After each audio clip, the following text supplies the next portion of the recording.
Hi, welcome to valuationpodcast.com, a podcast and video series about all things related to business and valuation. My name is Melissa Gragg, and I'm a financial mediator and business valuation expert located in St. Louis, Missouri.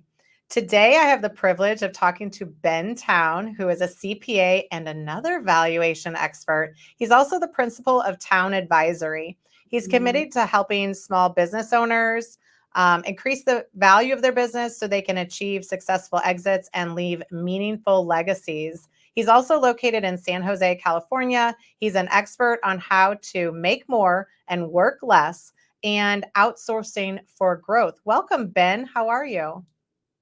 Hey, Melissa. Thank you very much for having me. I'm doing great. I'm on the Valuation Podcast. I love it.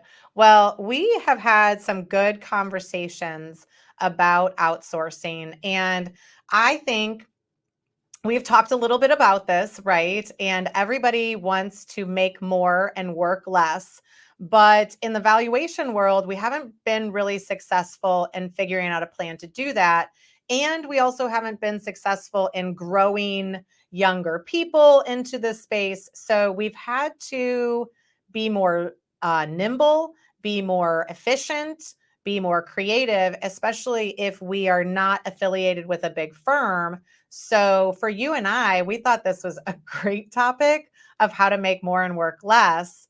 But what are some of the things that maybe you're currently seeing, like challenges? Because we can talk about outsourcing, but I think just like big picture, two valuators just kind of talking about the industry, like what are you observing that's kind of big deals in your mind in the valuation industry currently? There's not enough of us, I think, is one of the big things. There's an overall lack of talent in the U.S., and that makes it sound like I don't think there's some talent here. We have some great talent. A lot of it's retiring, though. There's of the credentialed experts, there's an average of 50 years old for the credentialed experts, and I think that's even creeping up. At the same time, there's so much work to do in just so many niches within business valuation, and yet, especially when you're a small firm, you always have that mentality where a fear mentality where you're not sure where your next project's coming from, and because of that, it's really hard to kind of take a longer view. So, trying to find that person who's you're going to hire and then cultivate them, and not sure you have the work and not sure if they're going to leave, and all of those things really kind of put a freeze on people. Well, and I think that having limited amount of people is one of the issues, right? Some of this work is really difficult. It's not easy to do a 409A valuation or a valuation of IP or, different kinds of complex things. But also what we're seeing is as an entrepreneur or a small business owner, I kind of have three hats, right? So I not only have to be like the rainmaker and bring in this business, right? And for the most part, if you're on your own, you're probably decent at that, or you would be in a firm. And so sometimes, or you're struggling. So part of it is marketing and bringing in the clients or networking or however you go about it. The other is servicing the clients, right? And then if sometimes we get in this bind of like, am I servicing or am I marketing? And then I don't even know if I have enough time to hire somebody. And then I have to train them, and there's not enough people to train. And, in the valuation world, you're not even decent until after 5 years of experience, like you're pretty good at 10 years. And then by beyond that, so how do I get somebody 10 years up, and what else are we looking at as kind of issues? Do you see some of those issues in the valuation industry as well? Yeah, absolutely. And I think there's always that cobbler's dilemma that you're talking about, where the cobbler's children don't have any shoes because he's working on, or she's working on, making shoes for everybody else. And really, it's a small business owner's issue, and we all are small business owners at heart. Everybody who's not in a firm, or again in a small firm, or like I've done, run a department, very small department in a firm. And that's also very similar. So, you're left alone to oftentimes face all these challenges that are, industry-wide challenges without some of the support that, somebody in a large firm would get. And that's just natural. The issue that I see there is that, if you can get work done at a lower level, you can focus your people on doing higher things. And the first person that you focus on is yourself. Work on the high value work on that marketing, work on that sales, work on making sure that, when you get a project in your door, you're not punching in financials, you're coming in towards the end, troubleshooting, sprinkling that magic fairy dust on it at the end, making sure it's high quality and right, such that, goes out the door as good or better than you would have done it on your own. And yet you haven't spent, 80% of the hours, ideally, doing just grunting through the work, if you will. Well, and I think that part of the issue is people, right? Sure. It's are you in your best use during the day, and do you have people? And one of the things that I saw when I was in like big accounting and running, bigger or even being a part of bigger groups, right? Mhm. Is that part of the challenge was to hire other individuals, especially locally, is that I'm kind of robbing from other practices, right? Like there's a handful of finite people and we're all kind of vying for them in some capacity. And that doesn't always feel good in a smaller environment. And so, like, what other solutions do I have if I'm not, like, I don't think I would, like, me personally, I wouldn't have the capacity to bring on an intern and then train them and then babysit them. Like, it Right. just wouldn't work for me. But what other solutions do I have if I then now have to go pay somebody what 70, 80, 100,000 to work for me, and then I have to train them? Like, I don't I'm so then I just keep plodding along, right? I Right. don't even make a move because some of those issues that we just talked about, that's the ramifications of them right now. And it's truly, it's so much easier just to work one more hour, or just say, I'm going to work Saturday morning or whatever and get it done. But you know what? If you're going to work Saturday morning anyway, work on something that's going to make sure that you don't have to work the next Saturday. I think that's the important takeaway there. And yeah, there's all sorts of ways you can do it. I mean, leverage is the way, right? Whether you're leveraging technology uh, through the use of AI, or I would say leveraging technology by being able to tap talent that's not next door to you. So in my firm, we have people in multiple states, different time zones, and we also use people in India, and they're smart, wonderful people. And the outsourcing really helps my business. It just takes away some of the pressure so that I can think more strategically and come on podcasts. Well, and I mean, walk me through a little bit of that, because I think that this conversation 5 years ago or pre-pandemic would have been a non-starter. And I think it was a non-starter because what we knew is like the big five, the big 10, whatever they've been in the past, the big accounting firms, all their valuation and advisory firms were all outsourcing because they also had international connections. Like they had international offices and things like that. So it was very easy to utilize other resources. But it still didn't translate to the regional valuators, right? That you were in with a group of 3 or 4 or 5, or even the local, like the single operators.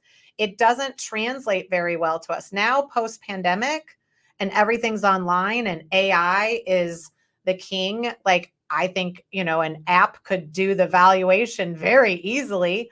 How do we still know we need these valuations for actual things, for selling a company, for going to court, for doing all these, where we need the research and we need, the data entry. But I'm still very concerned that everybody's going to steal my data, or like, I'm a little wary of this because I'm not technologically advanced. So maybe you can walk us through some of the misperceptions about outsourcing that maybe we're just scared and fearful for nothing. Well, and I would say that absolutely there's the mountain and then there's the molehill. I mean, I think, most of these things are the molehill. Um, and some of them are just phantoms. So, talking about, info security, I'll kind of let's start with the last thing first. That is a very big concern. I mean, if we're dealing with sensitive data with our clients, then we want to make sure it's safe. Actually, when you're outsourcing, those firms have much better security than U.S. based firms, generally speaking. They have, multi-factor authentication. They have, restricted access to email and restricted access to, the overall internet. They have physical security on their offices as well as on their laptops, able to remote wipe, all of those things, including, things like, weekly cyber training and, phishing tests and all those kind of things. So it's not that it's not a concern. Of course it's a concern, but just like here, you take the steps appropriate to address those. And that's just one thing. Another thing that you had mentioned totally appropriately was that, hey, there's a lot of experience in other parts of the world because of the groundbreaking that the large firms have done. So the big four have had shops set up in India, for example, and in other places for years, decades, and that's because they can. We're able to, and it made sense then, and it makes sense now, and they still do. The real big difference is the fact that technology has kind of caught up in order to allow smaller and smaller firms, until now we're talking about, single practitioner firms even, can take advantage of being remote. There's a lot of firms that are remote. And, for example, I have some of our team members on the East Coast. One of them's an Indian American. Well, I have no problem hiring an Indian American. I'm going to be okay hiring an Indian. And I'll, the biggest thing there is just, we got to find time to talk. Mm-hmm. Yeah. And I could And go some on of it, forever. well, but some of that should be the cart before the horse, like if you're already online and you're figuring out ways to communicate, are you embracing the fact that people can be global, or are you not? And quite frankly, what we're saying is that if you're not embracing some of these things in the past, other people weren't either. But now everybody's kind of trying to figure out, how do I do this easier? And or for valuations specifically, and this is my bias, is that I think that sometimes we make it more complicated than it needs to be. So unless it is a complicated situation, right? So we could start to get paid for when we really need to put our brain power in Right. that. But if it's like I'm selling a I don't know, a lawn care person, right? There's kind of a mechanical process to that you could have templates for, or you could have, if you're doing a lot of exit planning and things like that, you could have some sort of template. Now, let's say yeah. Oh, I was just going to tack onto that absolutely you have to have process, and you have to have, nothing can be artisanal like a lot of people do in their own shop, where every single time it's a new process, and you put it together, without a plan. That really is great when everything is hyper unique. But we're experts. We see a lot of things that have commonalities over time, and so when your processes are good, they both identify the things that are the same, which can be relatively repeatable, at least in concept, and then they segregate the things that are really unique, really weird. This is where you need to sprinkle that magic fairy dust. And so but that is true whether you're a solo, just by yourself, a hermit style, or if you're trying to expand, trying to leverage with other team members. Again, no matter where the team members are, it's just extra vital if they're not next door. No, and I mean, I think this is where people will start to do different pieces of it. Like they might start outsourcing. Like, I remember I initially needed somebody to enter data. And in the field, though, like in the valuation community, if you tell somebody like, okay, just have somebody else enter your data, unless you worked at a big firm, right? Like when you worked at a big firm, like everybody had layer, like you did this and then you went to there and then went to there. But when you go out on your own, you're like, oh, I love to enter the data. Like it really gets me to know the client and it gets me to know the insights. And as a data junkie, I totally understand that.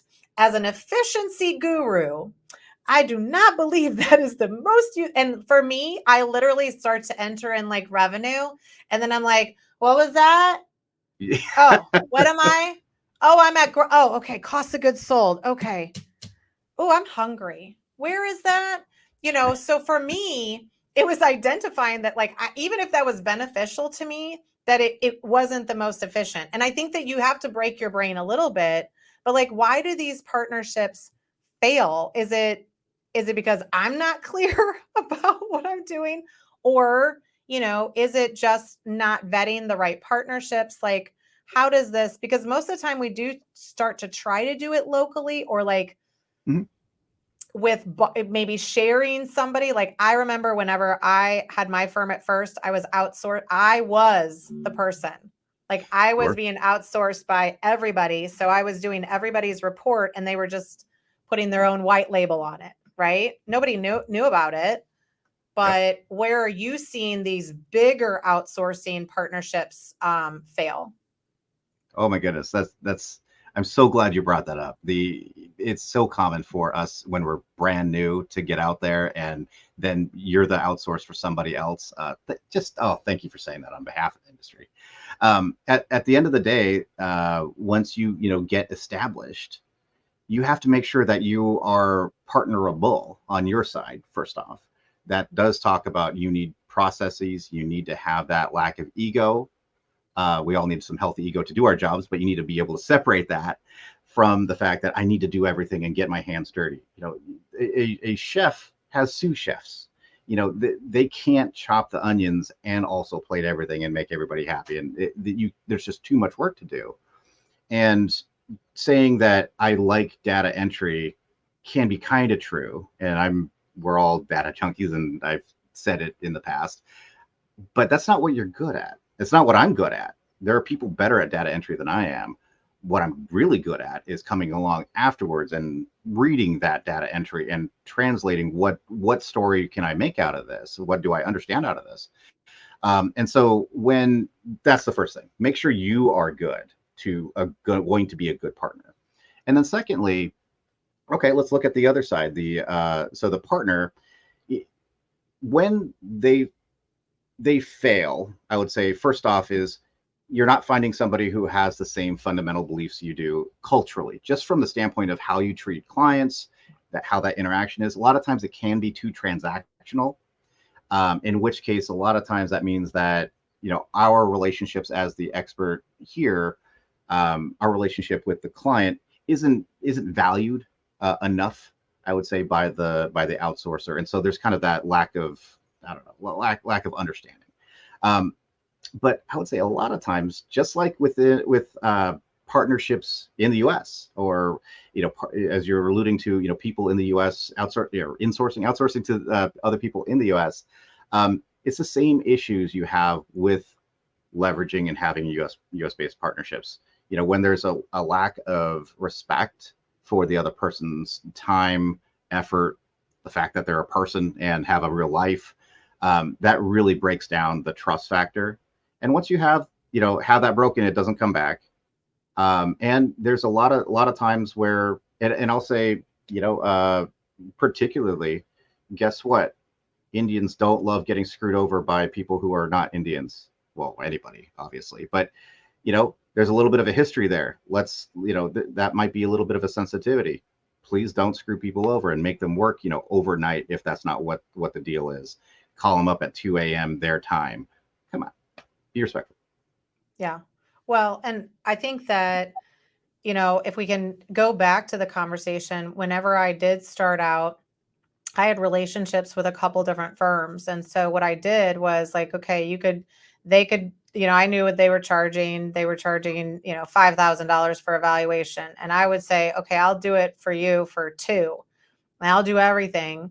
And then, or I'll do the significant analyses and get it, but they typically wanted it in the report too. Like they didn't want to, and it was their templates, right? So I Mhm. utilized their templates, which was clunky, but that's okay. And then I would make sure that I got 2 grand out of it. And I would make sure that I was efficient as possible. So I would make the Right. most out of that. And I think that we just don't think like that. I think a lot of valuation people are still in that hourly kind of thought process. They think that a valuation should take 40, 50, 60, 70, 80, 90. I don't know. Like they think it should take so long. Whereas if you really look at maybe 50% of your business is kind of this traditional valuation Mhm. model, looking at simple companies or certain size companies over and over and over. And there is some patterns to that, so where do you see that people could just start to maybe baby step and choose like one Mhm. thing to do first? Oh yeah, and I mean that's just like you build any relationship. A lot of time you don't get married. You date a little first. You figure out what parts of a report you can get written up. The industry section, the economics, and I would say honestly, go for the lowest value stuff because that's again the stuff that you shouldn't be doing yourself. Or maybe even your staff shouldn't be doing this because at the end of the day, if you are lucky enough to have good staff, you probably want to keep them, which also means that you don't want to have them bored all the time by having to chunk through a report again and again and again. I mean, in our industry with the lack of talent, you can't make people pay their dues in the same way anyway as you used to. And that was that really necessary back then anyway? I'm not sure. I don't think so. And so when you're talking about, yeah, hey, can you spread these financials for me? And can you pick out anything that you see as anomalous? So when you're talking to your outsourcing partner, you kind of give them the task, be very clear about it, very basic communication, but at the same time, report back to me when it's done. Report back to me also, and give them the opportunity to expand on that. Right? It's that this is where the trust factor can build over time by extending a little trust first. Hey, I would like you to go through those financials once you spread them. Tell me what you notice. Tell me about what you see in the revenue, or tell me about the changes in margin, or whatever, what have you. And it has nothing to do with hours. I want people to spend more time, frankly, because that's Mm-hmm. less of my time that I'm spending later. Mm-hmm. So whether it does take 40 or 50 over time, I want to know, okay, this is how much time it takes this person. Does it seem reasonable compared to how much time it would take me? And of course, it can take more. It's going to take more hours than it takes me because I'm the expert, right?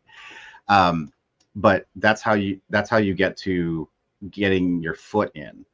And over time, again, as that trust builds, then it becomes actually a resource back to you from a knowledge standpoint, because most of the time the outsourcers aren't working with just you.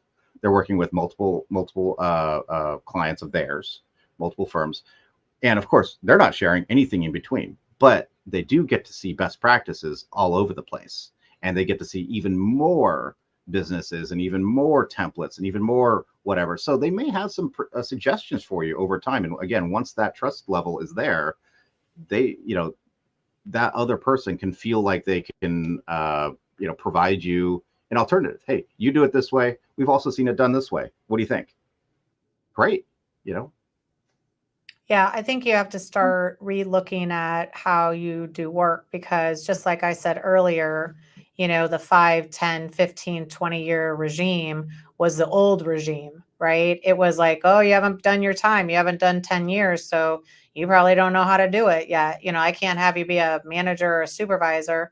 And it's like, I think exponentially we've traveled so fast with technology, and you can't just discount somebody because they don't have gray hair and they haven't been, hunched over a desk for 8 decades. Like, this is a new world, and it's piecing it out. Like, some people, like data entry and things like that, there's just better resources. Eventually, I think you should be able to scan, financials into something and they populate, but that would drive everybody crazy.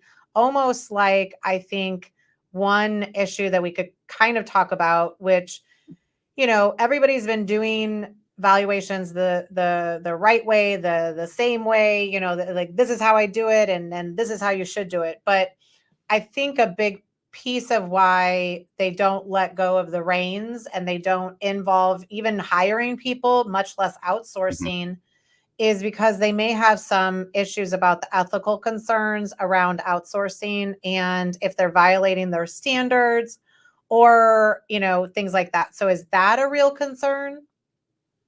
I would say this is a phantom. This one is a clear phantom, and because at the end of the day, I'm a CPA. I'm responsible for everything that leaves, with my signature on it. So there's no change. And whether you get help doing that, doing whatever report or whatever work product you're going to produce, or you do it literally A to Z all yourself, that nobody cares about that. That's not the point.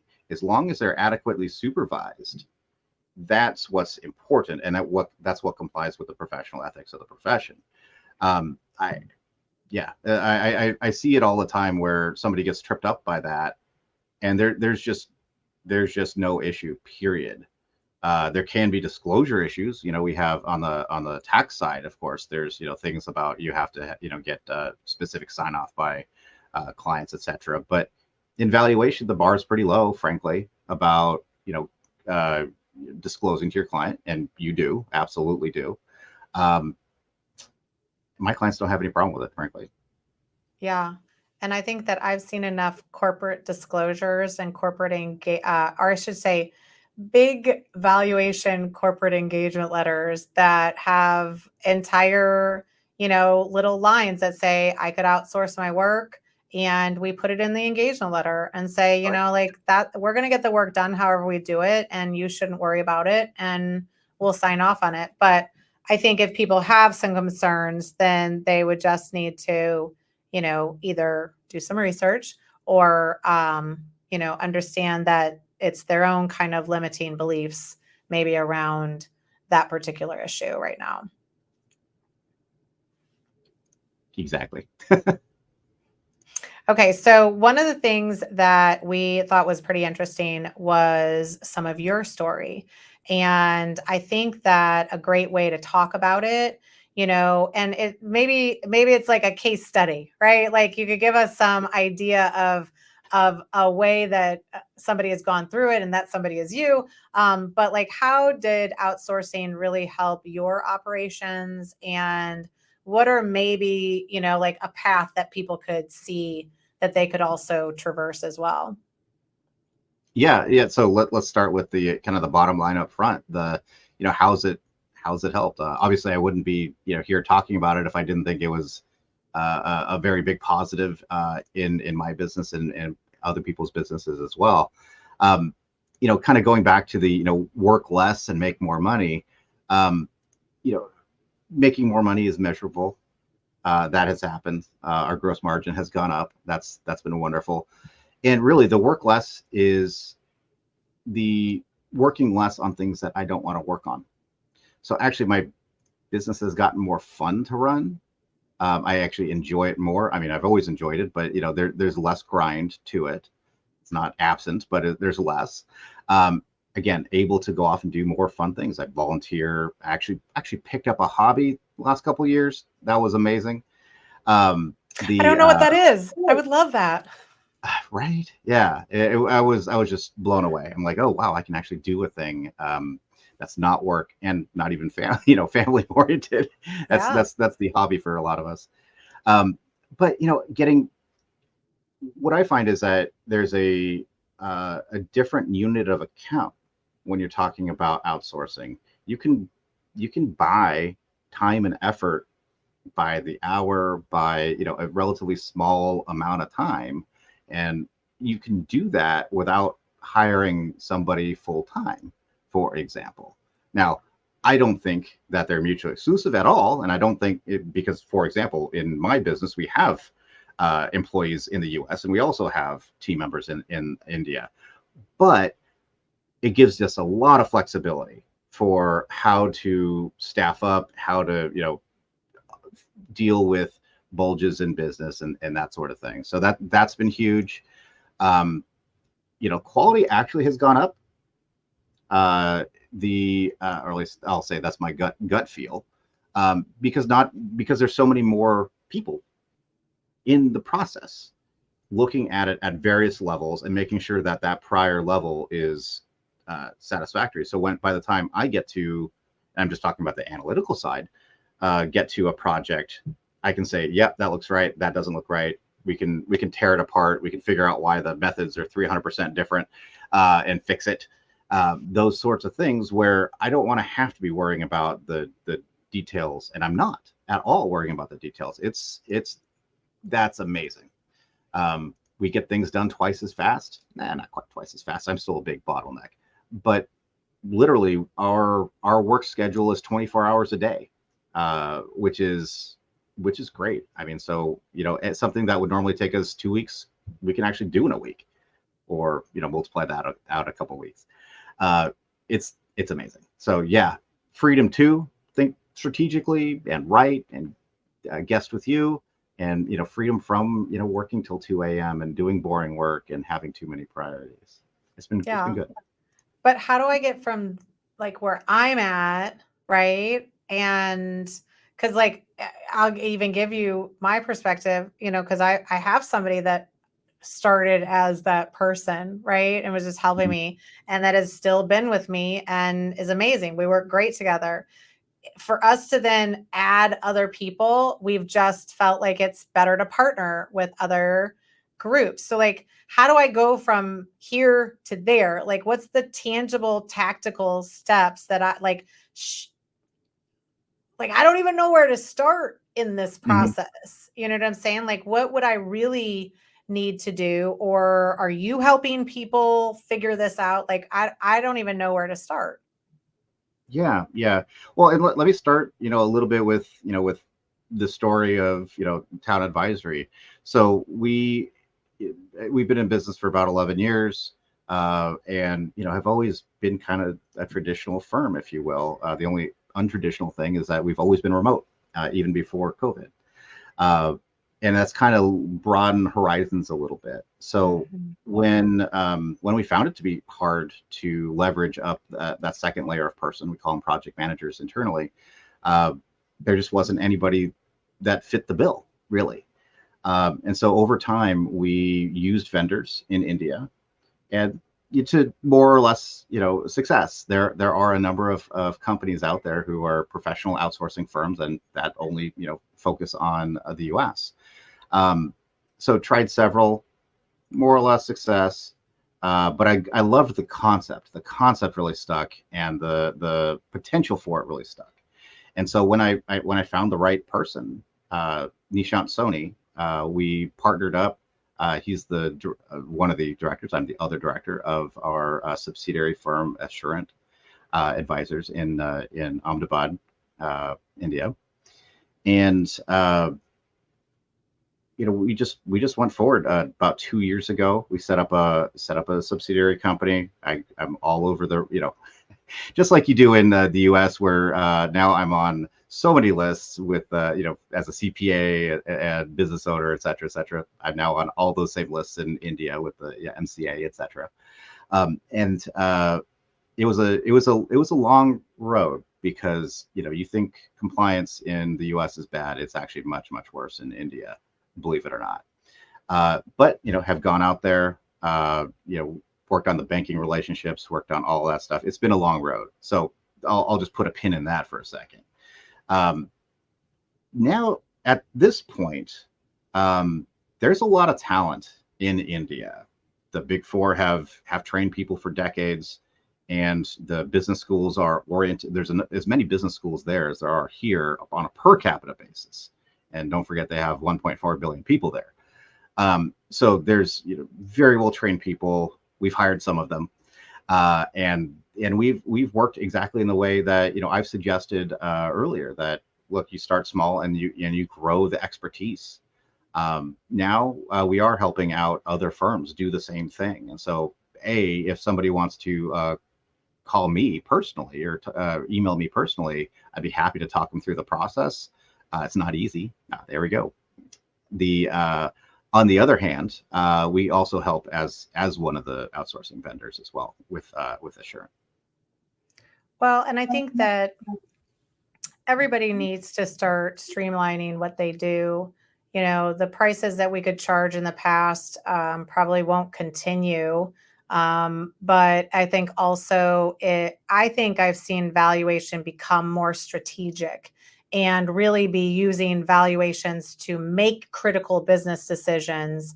And that requires, some really high level consulting. And so in my mind, it's kind of ripe for people moving into more of the high end consulting and allowing some. But like, let's say, let me give you an example. We didn't talk about this beforehand, so I'm not trying to set you up, but let's say I was like, oh my gosh, Ben, this is amazing. And I sell this $5,000, quick valuation for a lot of people. I got a lot of it coming in. Like, could I work with Ben Towne and Towne Advisory to figure out a way that like I charge the like what would that look like if me and you were going to do this? And I say, hey, Ben, I got all these people coming in that want this, $5,000 valuation. Like, how can you and I work together? It's maybe a template. It's maybe a, something like that. Like, am I using your templates? Are you providing me with this? Like, how would that work? Yeah. Tell me a little bit. So, Melissa, this is how we would end up working together. And I'll say any outsource provider, and they usually do, work on your templates. And that's obviously super important because as the recipient of that work, I don't want to see somebody else's template, no matter how good it is, because you lack that gut feel of, is this working? How does it work? It makes it much harder to review and troubleshoot and just all of those things. So they should be using your template as Assurant does. So when we're working with somebody, I'm kind of just a liaison. Actually, I make sure that I'm awake during the day in the U.S. If there's a need, I'm here to get the call, and I'm unfortunately that throat to choke. On the other hand, really it all goes through the India team because look, you don't want another valuation firm just kind of in the middle of it. They're the experts at outsourcing, and they do the work. Now, with that, generally they're going to be starting a relationship on an hourly basis, charging on an hourly basis. Over time, if that becomes a very consistent type of need, then it can go to a retainer basis, and all of that becomes very custom. Okay, I mean I think that's an easy first step, and I agree. I would prefer to work off of my templates. Do you have people that are concerned about sharing templates? Or what if I came to you and said, I'd really just want a better process. Like maybe my templates are, pieced together through 20 years of stuff. And I have a new vision of how I want it to look. Like what, like, could I reinvent myself at this time and could you help me do new templates, or is that beyond the scope? Oh no, absolutely. I mean, they're valuation experts. So if you need help with putting together a template, actually, let me go back and answer that first question. Do people worry about it? Strangely not, or at least the people that we've ended up working with. So I think if you kind of get yourself into the mode of, well, this is what we're going to do, then no, absolutely use my templates. Here they are, learn them. It's on you now. And so when we do the onboarding, for a new client, that's when, hey, we're going to take a week. We're just going to look at your templates and your process, and we're going to make sure we understand it and use it. That's not charged because it's not useful to the client, but it helps, get to that walking before we can run. And yeah, I mean, there's no reason why there shouldn't be that big communication back and forth. Like, we see something in your template, we think it could be more streamlined. Let's talk. Do you want us to fix it? Do you want to fix it? Do you want, do you want to change it all? Maybe you don't. We have had clients over at Assurant where they've kind of come to us and said, well, we don't do 1,000 valuations a year. We do some valuations a year. Here's kind of how we do it, and we roll it over every single time. Okay, let's make a template. But that's part of the conversation then, of what do you want? Would you like us to build this for you? And that becomes part of the scope. I love it. I think you've already sold me. And just so that everybody knows, like, we're not affiliated together and you didn't pay me to say these things. But I think we have to consider, all of the, like, I've really considered this in the past, and there's been a lot of hesitation, and a lot of the things that we've talked about, like, we were trying to be very transparent, was the discussion that we know other evaluators are having too. So, even if it's not partnering with going overseas, at least start partnering with maybe other teams, or, sharing resources or things like that. I think it's going to move towards that in the future. So I appreciate, all the information.